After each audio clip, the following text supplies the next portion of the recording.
جلجلت جلجلت عاليا في الأفق صيحة الأباء وانبرت تسمع البغين أنغم الممات. جلجلت أعوذ بالله من الشيطان الرجيم. بسم الله الرحمن الرحيم، والصلاة والسلام على رسول الله صلى الله عليه وسلم.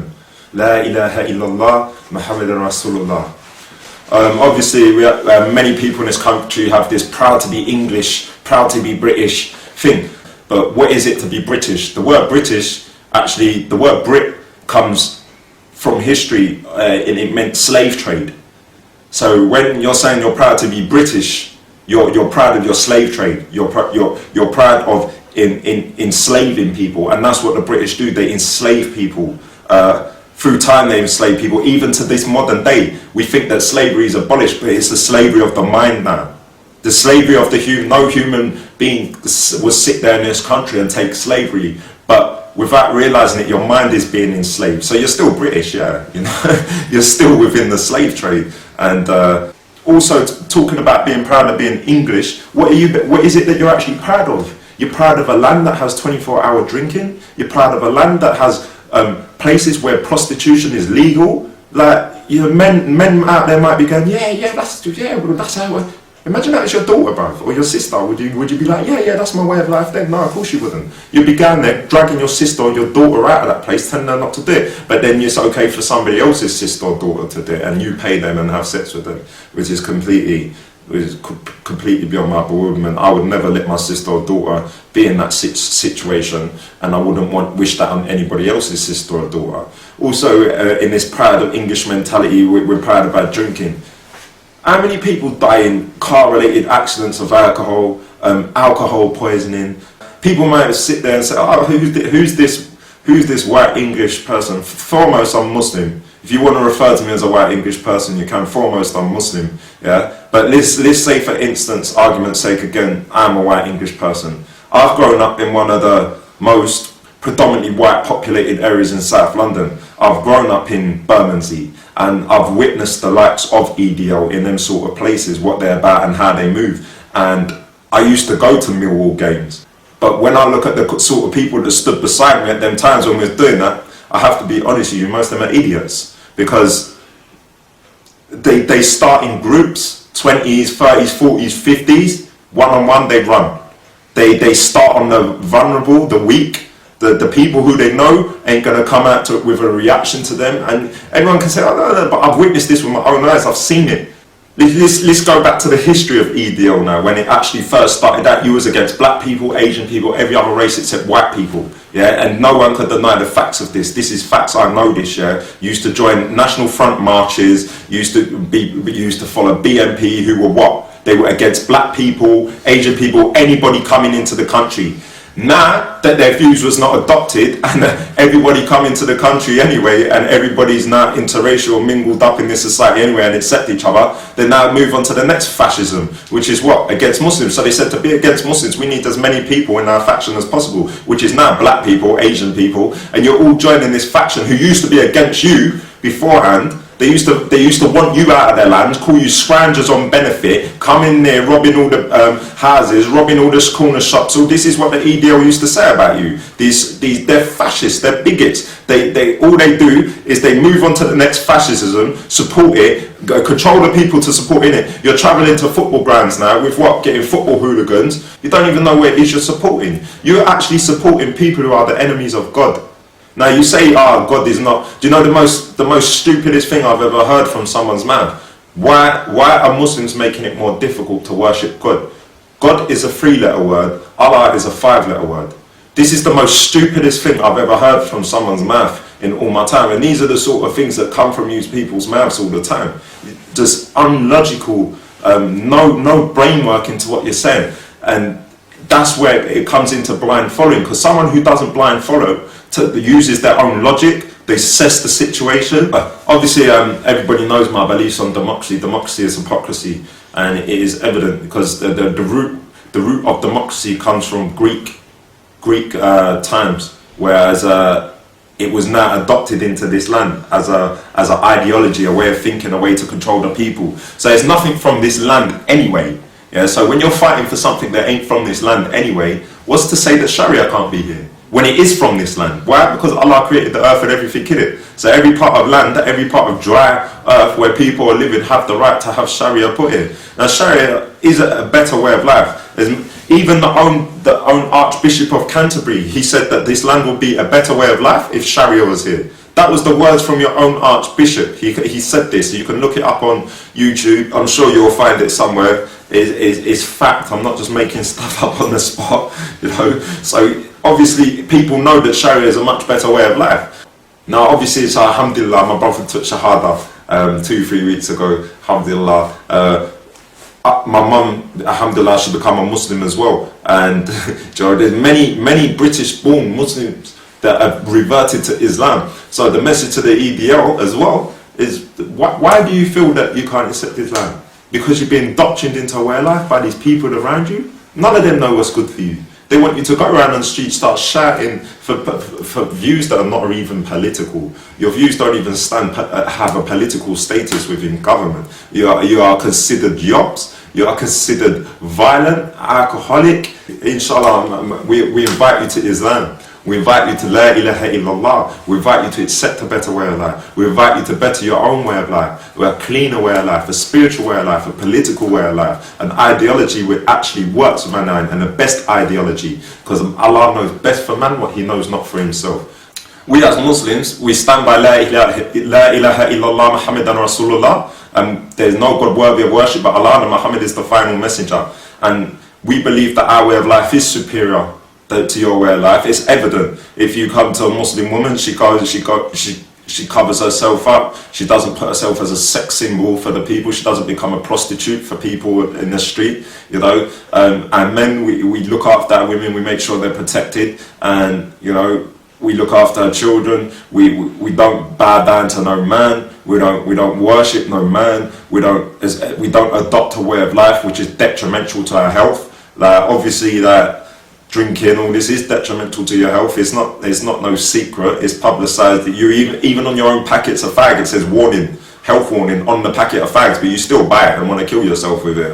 How you do that, I don't know. Like that's like me picking up some cyanide and go, oh, it's poisonous, but I'm still gonna take it, you know, just to see what it does to me. Like it doesn't make sense. Now you say that Muslims are blind following. We're not blind following. We're doing what Allah commands us into the Quran. And if every Muslim was to do what Allah commands us in the Quran, you would find that there'd be a lot more Muslims in support of us when we're at demonstrations against you. You live your life thinking that this way of life is the only way of life that you need to have, when it's not. If we go to the example of Egypt and Tunisia and Yemen recently, they've all rose up against their government, who have done nothing but enslave them and oppress them. Now in this country you are oppressed. You may think you're unimpressed because you're going to work, but you're paying 20% of your money is robbed before you even see it. You don't even get to pay that yourself. There's no trust in this land. The government don't trust you. So they rob 20% of your money, which has now gone up to 22.5%, I believe. They're taking this money before you even see it. You oppose our way of life more so. Why? Because it's alien to your way of life. You see that our women are liberated, that our women are safe, that our women are protected, and that we are willing to die for our women. We're willing to protect our women with our lives. We're willing to protect our children with our lives. And we're willing to rise up and stand up for every single Muslim across the world, whether he's black, Asian, white, Chinese, whatever culture it is, we're willing to stand up for him. There's not a racial divide between us. But your way of life is what? Drinking, clubbing, sniffing cocaine, having homosexual relationships, doing acts of paedophilia.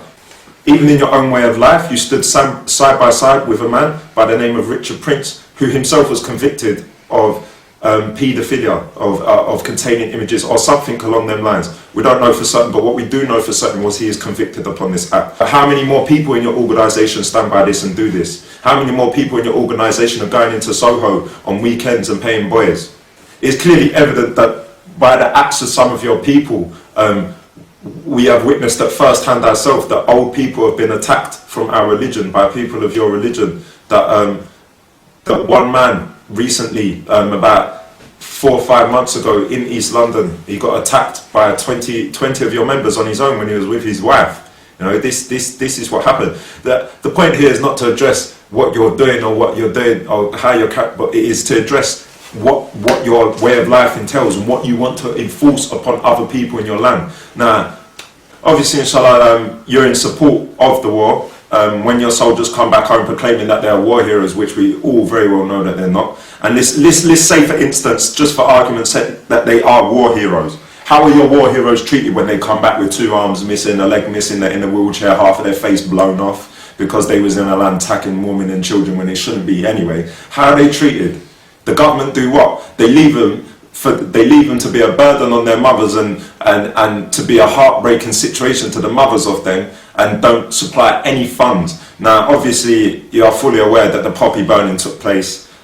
Let's go to the instance of the poppy burn now. How much money is made off the poppies when they're being sold in the UK? Because most people in the UK, most people have got generous hearts. You just misguided. We're not talking about the EDL. None of you have got generous hearts. Yeah, otherwise you wouldn't be setting up organisations to be enemies of Allah, enemies of Islam. But most of the people in the UK have got generous hearts. They're just misguided. And most of the people will pay at least 50p for a poppy. At least 50p for a poppy, and millions upon millions upon millions upon tens of millions of poppies are sold in the UK every time the armistice day comes around for the poppies. Millions upon millions of poppies are sold. Now let's say, for instance, at the lower end that 50p per each poppy is paid, because no one in this country is not generous enough where they would only put a penny in for a poppy. No one does this. Most UK citizens will pay 50p a poppy. I'm still seeing them on pension, probably dying from cold. They're not even looked after. They're on a state pension of probably £130 a week, not even that. It doesn't even get them by. They don't receive none of the money. They're out selling their stories to newspapers to make extra money off it, to highlight how the government is treating them. And the EDL, you EDL members want to stand there in support of a government that don't do nothing for you, except for you making them rich by paying them taxes. Then they're stealing your taxes off them and making themselves richer. You're putting money in their pocket on alcohol, cigarettes. You're becoming a slave to the trade, whereas you think that cocaine and ecstasy and smoking weed and all these things is a good way of life. What? You desire anarchy, you desire filth, you desire dirt, you desire homosexuality, you desire all these things. And it is evident from the system, from the way of life that is in this country, that this is what you desire. Because you want to rise up and talk against Muslims when we are trying to introduce a better system, a better way of life to your land. But when your own Catholic Pope was found and publicised as a paedophile and a person who covers up the acts of paedophilia, you had nothing to say on this matter.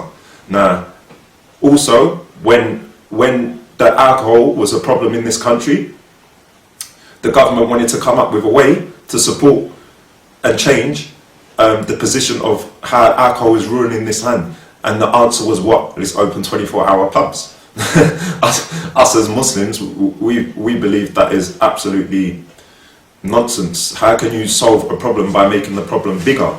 You know, but obviously EDL support this. Why? Because I'm pretty sure that 99% of you drink alcohol.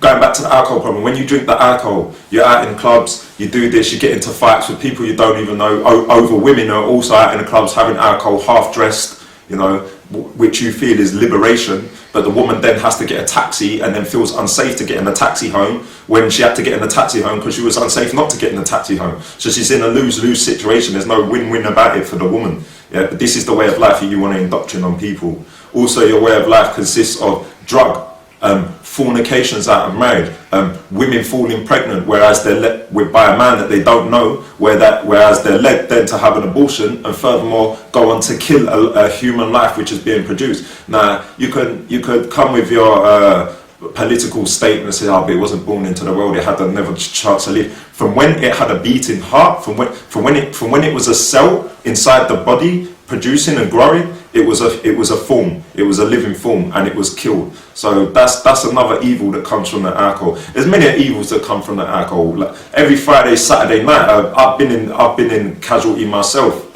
waiting for things. And when I'm in there, 2/3 of the people are alcoholics with cuts on their faces, bruises on their faces, battered clothes, torn up shoes. Why? Because the government in this land does not eradicate the evil. It furthers the evil by adding more to the evil.